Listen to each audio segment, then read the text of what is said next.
जय श्री राम भक्तों, जैसा कि अब तक हमने जाना सप्त ऋषि जो पार्वती जी के पास जाकर शिव जी के प्रति उनके प्रेम की परीक्षा ले रहे हैं। कहते हैं, हे शैल कुमारी, तुम किस लिए इतना कठोर तप कर रही हो?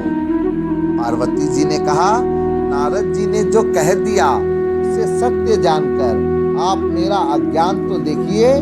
मैं सदा शिव जी को ही पति बनाना चाहती हूँ। पार्वती जी की बात सुनते ही ऋषि लोग हंस पड़े और बोले, तुम्हारा शरीर पर्वत से ही तो उत्पन्न हुआ है। भला कहो तो नारद का उपदेश सुनकर आज तक इसका घर बसा है। उनके वचनों पर विश्वास मानकर तुम ऐसा पति चाहती हो जो स्वभाव से ही उदासीन, गुणहीन, नर कपालों की माला पहनने वाला, कुलहीन, बिना घर बार का और शरीर पर सांपों को लपेटे रखने वाला है। ऐसे वर के मिलने से कहो तुम्हें क्या सुख होगा। पहले पंचों के कहने से शिव जी ने सती से विवाह किया था, परंतु फिर उसे त्याग कर मरवा डाला। अब शिव जी को कोई चिंता नहीं रही, भीख मांग कर खा लेते हैं और सुख से सोते हैं। ऐसे स्वभाव से ही अकेले रहने वालों के घर भी भला क्या कभी स्त्रियां टिक सकती हैं? आगे मुनि कहते हैं, अजहु मानहु कहा हमारा, हम तुम कहूँ बरुनी का बिचारा। अति सुंदर सुचि सुखद सुशीला, गावहि वेद जासु जस लीला। दूषण रहित सकल गुण राशि, श्रीपतिपुर बैकुंठ निवासी।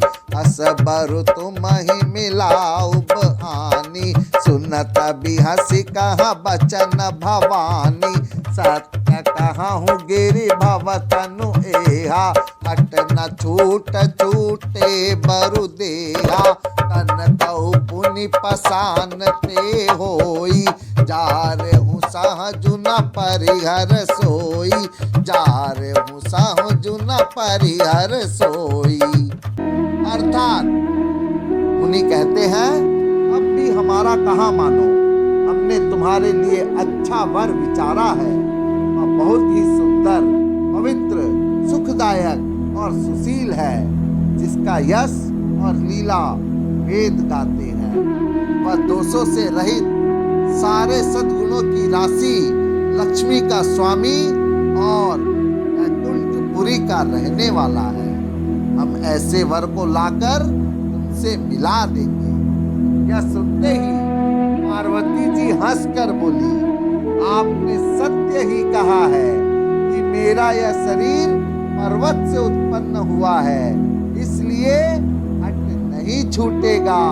शरीर भले ही छूट जाए, सोना भी पत्थर से ही उत्पन्न होता है, तो वह जलाए जाने पर भी अपने स्वभाव वर्णत्व को नहीं छोड़ता। बोले पार्वती मैया की जय।